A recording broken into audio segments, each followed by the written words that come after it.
ciel. Comment est-ce arrivé? Il se leva de son canapé, s'approchant de la fenêtre, pensa à devenir fou allié, mais il lui vient une idée en tête.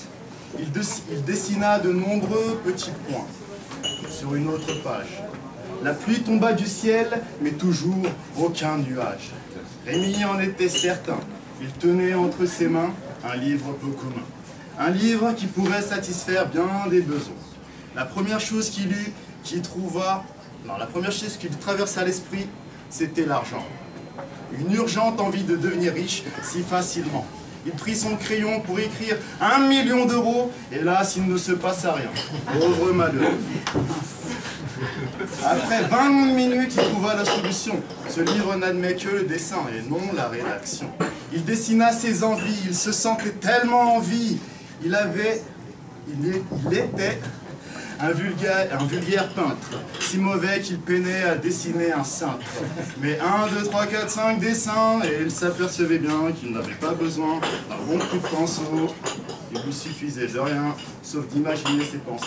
Rémi enchaîna les croquis. Il possédait enfin une Aston Martin. Plusieurs maisons en Espagne, en Italie. La main sur le cœur, il aida les plus démunis. Il consacra la moitié de ses pages à ses amis, à sa famille. Il n'eut jamais autant de succès avec les filles. Mais seule Lola l'intéressait, toujours. 30 jours sont passés. Depuis, tout avait changé. Et puis arriva la fin. La dernière page du bouquin. La panique l'envahit. Cela ne pouvait pas être possible.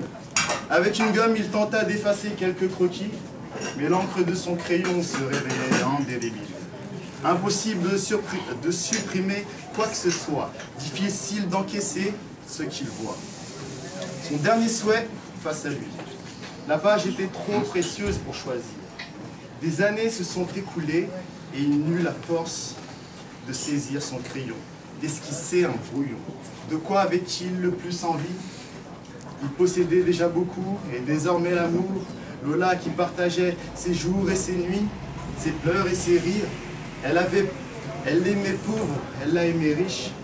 Personne d'autre ne méritait plus que cette dernière page magique.